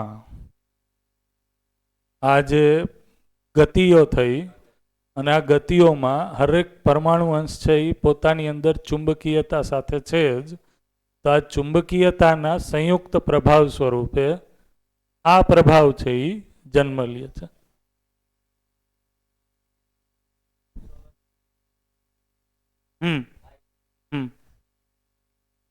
તો માઇક આવે ત્યાં સુધીમાં ખાલી એડ કરી દઉં કે જે આ ચુંબકના કારણે આ તાપ છે, ધ્વનિ છે, વિદ્યુત છે, આ તાપનો યુઝ કરીને જ આપણે અત્યારે ઇન્ડક્ટિવ થર્મલ ગરમી ઊભી કરીએ છીએ, ઇન્ડક્શન પેલા સ્ટવ આવે તો એમાંથી આ ચુંબકીયતાને વધારે ઘટાડીને જ છે તાપ વધારે કે ઓછો થાય છે, એવું કંઈક છે, બરોબર? એવું છે કે અંશોનું જે ચુંબકત્વ છે અને એનો જે ફ્લક્સ તૈયાર થાય છે, એ ફ્લક્સ જ્યારે ગતિમાં એકબીજાને કાપે છે એટલે એમાં એ કાપતા કાપતા ધ્વનિ પણ ઉત્પન્ન થાય છે અને વિદ્યુત પણ ઉત્પન્ન થાય છે, રાઈટ? અને સાથે સાથે જે ઘર્ષણ થાય છે ને એમાં જ તાપ ઉત્પન્ન. એક્ઝેક્ટલી. આ ખ્યાલ આવ્યો? પાછો એકવાર રિપીટ કરો. આ જે અંશો છે એ પોતાનું ચુંબકત્વ ધરાવે છે કારણ કે વ્યાપકમાં હોવાથી. તો મૂળમાં વ્યાપકના કારણે હરેક પરમાણુ ઉર્જિત છે. એ ઉર્જિત કયા સ્વરૂપે છે? ચુંબકીયતાના સ્વરૂપે છે. હરેક પરમાણુ અંશમાં છે એ વ્યાપકમાં રહેવાના કારણે ચુંબકીયતા છે. અને એ મોડર્ન સાયન્સમાં પણ શોધાયું છે. દરેક તત્વ, દરેક પરમાણુ પોતાનું ચુંબકત્વ ધરાવે છે અને એકબીજા પ્રત્યે આકર્ષણ કરે છે. તો એ જે ચુંબકત્વનો ફ્લક્સ હોય, એનું જે ક્ષેત્ર હોય, એ ક્ષેત્ર સાથે ગતિ કરે ને તો ક્ષેત્રના કોઈક એક સમયે એકબીજાને કાપે છે. બરોબર છે. એ કાપવાના લીધે ધ્વનિ પણ ઉત્પન્ન થાય છે, ઘર્ષણના લીધે તાપ પણ ઉત્પન્ન થાય છે અને ફ્લક્સ એકબીજાને કાપવાથી તો ઇન્ડક્ટ ઇન્ડક્ટિવિટીમાં કન્વર્ટ થાય છે, એટલે કે વિદ્યુતમાં કન્વર્ટ થાય છે. એટલે ત્રણેય વસ્તુ એક જ સાથે થાય છે. એક જ સાથે થાય છે. અને એનું લગભગ ઇક્વેશન કંઈક છે કે એને કઈ રીતના કાપીએ એના કારણે તમારે તાપ ધ્વનિ વિદ્યુતમાંથી શું મેક્સિમમ લેવું છે એ તમે સંતુલન લઈ શકો. એના ઉપર સાયન્સે અત્યારે સારું સંશોધન કરેલું છે. જેમ કે આ મેં કીધું કે ઇન્ડક્ટિવ સ્ટવ છે તો એમાં છે એ મેક્સિમમ હું છે એ તાપ વધારે જનરેટ થાય એ કામ કરું છું. ધ્વનિ એ જનરેટ થાય જ છે, જોજો તમે એ ચાલુ થાય ને ત્યારે. કોઈ વાપરો છે ઇન્ડક્ટિવ સ્ટવ? આપણે એમાં અવાજ ચાલુ થાય જ્યારે ચાલુ કરશો ત્યારે, પણ મેક્સિમમ એક્સપ્રેશન છે એ એને તાપ વધારે જનરેટ થાય એ રીતના એનું મિકેનિઝમ એ તમે ગોઠવી શકો. વિદ્યુતનું લગભગ જેટલો વિદ્યુત આપીએ છીએ એટલું જ મેક્સિમમ થઈ શકે. એનાથી વધારે થાય તો બહુ સારું કહેવાય. એનાથી છે એ વધારે વિદ્યુત છે એ મેળવી શકીએ આપણે. પણ એનું મારું કોઈ ડિટેલ સ્ટડી નથી, આટલી તો મને ખ્યાલ છે. મૂળ ચેષ્ટા છે એના એક જ. અને થોડુંક એમાં એ રીતના કહી શકીએ કે મૂળ ચેષ્ટા છે ને એ એકચ્યુઅલમાં આ ગતિમાં આવી જવાની છે, વ્યવસ્થા થઈ જવાની છે. ચુંબકીયતા છે એ મૂળ ચેષ્ટા નથી. શું કામ? કારણ કે પરમાણુ અંશ એઝ એ સિંગલ ચુંબકીયતા સાથે છે જ, પણ એ કોઈ વ્યવસ્થાનું સ્વરૂપ નથી. જ્યારે એ એક પરમાણુના ગઠનમાં આવી જાય છે ત્યારે એ વ્યવસ્થાનું સ્વરૂપ છે. તો એ વ્યવસ્થાના ગઠનમાં આવી જવા માટે આ ક્વેશ્ચન સરસ છે. આને શું કીધું? જો કે આપણે શ્રમ ગતિ અને પરિણામમાં એ મૂળ ચેષ્ટા લેવાના છીએ. તો આ જે પરમાણુ અંશ છે એ અસ્તિત્વમાં રેન્ડમ મોશન કરતો આ પરમાણુમાં અહીંયા આવી ગયો. તો આ જે આવી અને ફરવાની જે પ્રવૃત્તિ છે એને મૂળ ચેષ્ટા કીધું. આવવાની જે પ્રવૃત્તિ છે એને મૂળ ચેષ્ટા કીધું. તો મૂળ ચેષ્ટા એટલે શું? મૂળ ક્રિયા. તો મૂળમાં જેટલી પણ ક્રિયાઓ થાય છે એ ક્રિયાઓના મૂળમાં છે એ કારણ કે વ્યવસ્થામાં આવી જવાની પ્રવૃત્તિ છે. એટલા માટે એ ક્રિયાના કારણે મોટા સ્વરૂપે ક્રિયાઓ છે એ ઉપલબ્ધ છે. જળવાઈ રહેવું.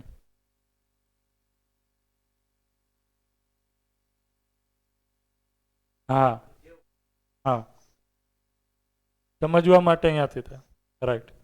તો જે સાયન્સમાં છે એને બિગ બેંગ કહે છે મૂળ ચેષ્ટા, બરોબર. અને અહીંયા છે એ આપણે શું કહીએ છીએ? પરમાણુના લેવલ ઉપર જ જે પરમાણુ અંશોની અંદર એક પ્રવૃત્તિ છે વ્યવસ્થામાં ગોઠવવાની એને કીધું.